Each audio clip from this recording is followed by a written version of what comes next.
to join if you need Spanish interpretation. Gracias a todos. Para interpretación simultánea al español, en unos minutos aparecerá el icono del globo terráqueo. Seleccionen Spanish para escuchar al intérprete y pueden poner en silencio al presentador si solo quieren oír al intérprete. Si están acompañándonos de un teléfono móvil, hay tres puntitos en la parte de abajo.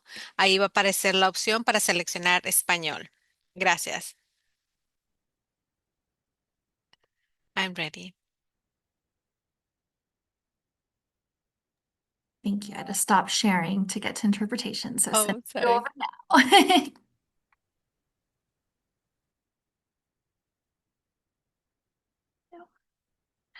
now. Okay, let me pull back up the presentation.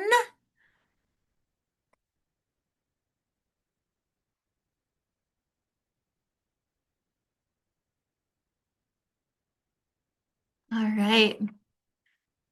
There we go. Again, thank you everyone so much for being here. Today, our webinar is Healthy Choices, Bright Futures.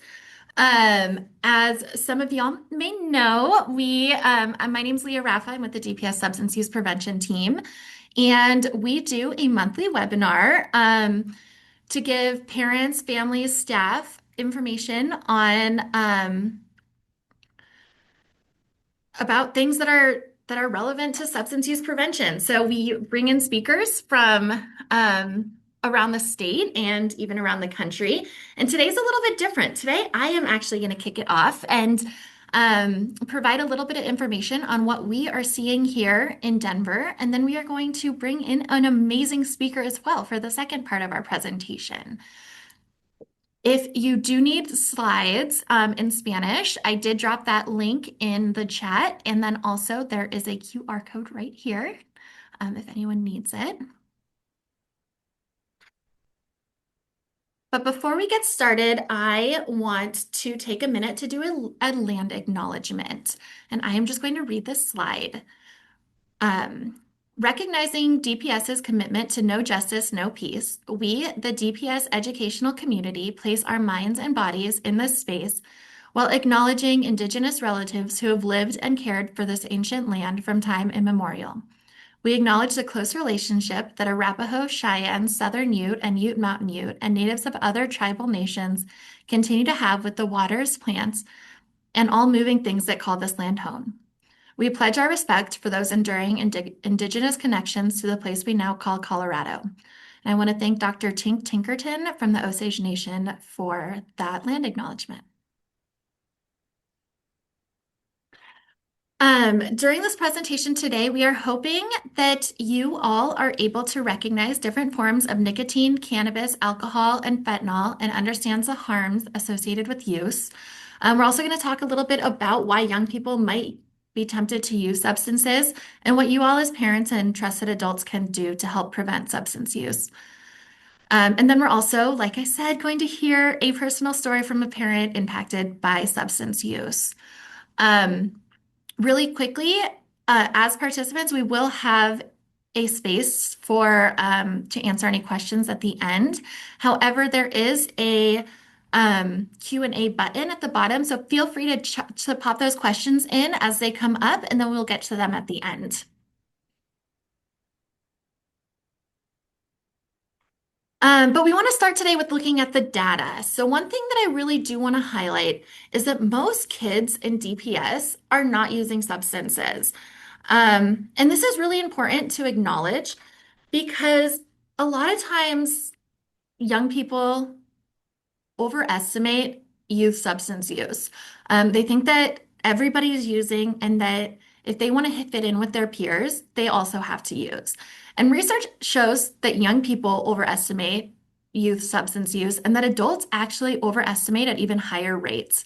So we want to make sure that our young people know that most kids aren't using. It may seem like it when they walk into the bathroom at school, and there's a bunch of kids vaping, but those are the kids that stand out. And so that it is very possible for them to find their peer group um, with a group of young people who are participating in healthy activities. And so here is that data. DPS participates in the Colorado Healthy Kids Survey. It's a survey that's done every 2 years on odd years. So we are actually in the middle of administrating the Healthy Kids Colorado survey right now. So the most recent data we have is from 2023. However, you can see looking here at this graph that youth substance use has decreased since 2015, um, with reductions approaching close to 50% for some substances. Our top three substances that we see here in Denver Public Schools are alcohol, vaping, and marijuana, with alcohol and vaping tied for the most used substance at 17% of young people using, and by young people, I do mean this. The data we're looking at here is 30-day past use for DPS high school students. And so that's around 17%.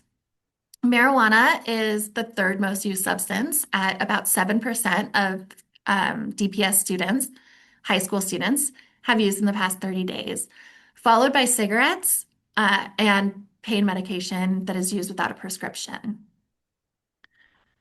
So we're going to talk about those top three substances, starting with alcohol. And we know that alcohol has historically been the most used substance in DPS.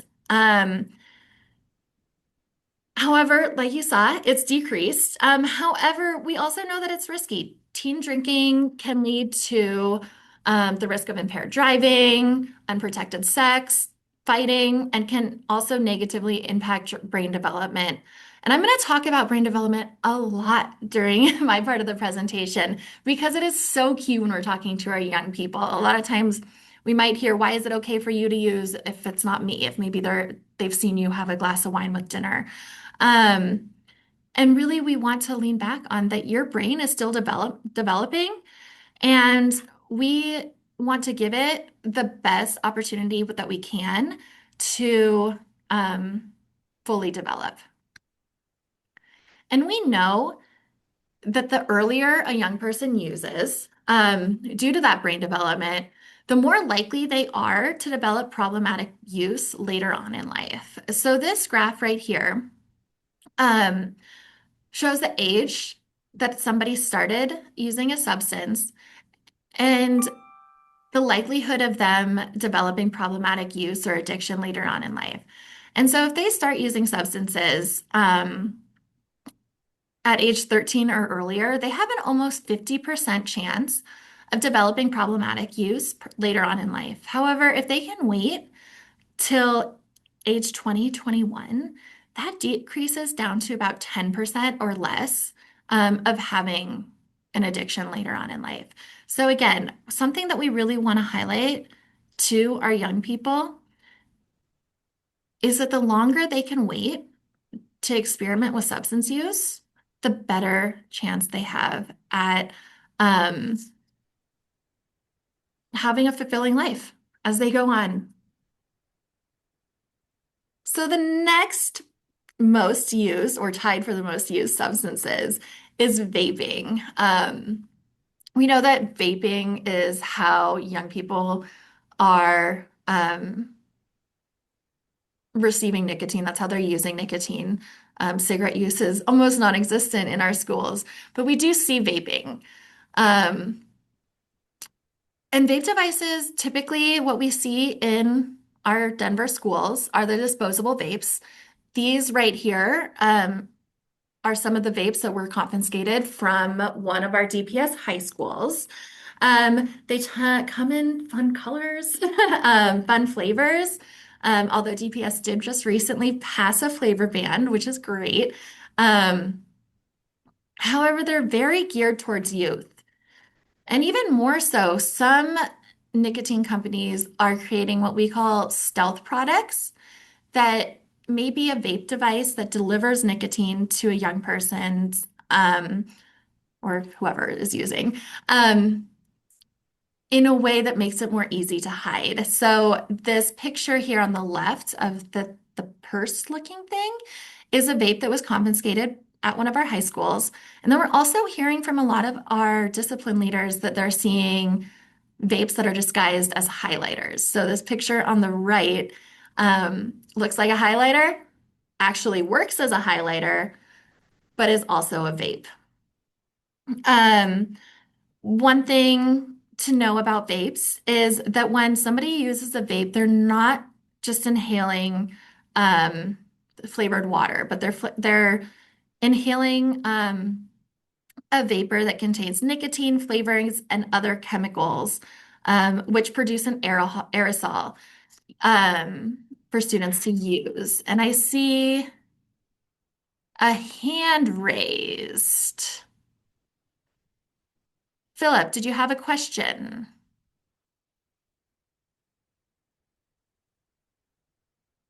I've allowed you to unmute. Okay. If you have any questions, if you'll just put it in that Q&A space and we will make sure to get to it at the end.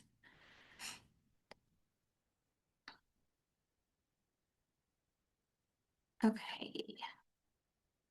The other product that we are seeing, Right after the meeting, are you going to be getting? the other product that we are seeing used by students are nicotine pouches. Some of the popular brands that we're seeing are Zyn, Velo, On, and they are small pouches that are placed between the lip and the gum and deliver nicotine straight to the bloodstream. They tend to have pretty high concentrates of nicotine, making it pretty easy to um, get addicted to. Um, because as we know, nicotine is a highly addictive drug.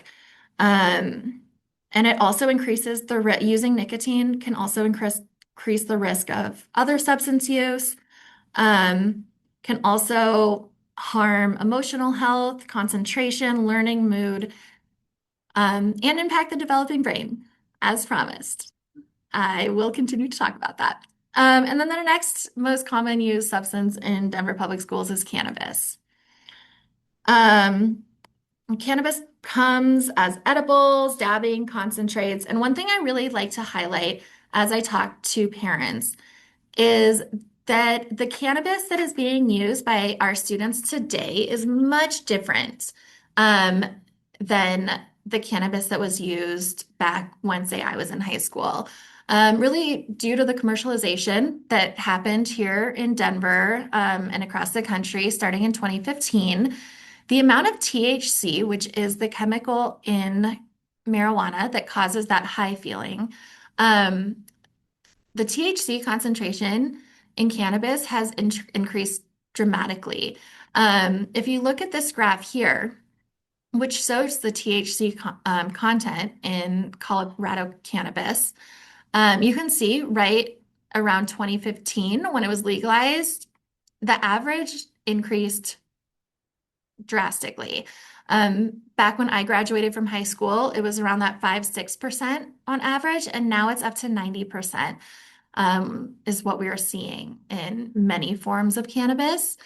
And this is really important to note because high concentrate THC can lead to things like addiction, psychosis, depression, anxiety, sleep problems, and even suicidal ideation. I was talking to a physician at Children's Hospital Colorado, and she said that they have seen a huge increase in cannabis induced psychosis with emergency room and with people showing up at the emergency room, young people. And we're also seeing a lot of THC in edibles. Much like our nicotine vapes, a lot of the THC products are marketed in a way that's very appealing to youth. All of these products that you see on the screen here have THC, and they're things like candy and chips and drinks. And they also have very high concentrates of THC with very small serving sizes. So a lot of times the serving size for a lot of these products is, say, like half a piece of candy, or a small piece of a candy, or part of a cookie. So it's very easy to overdose on those.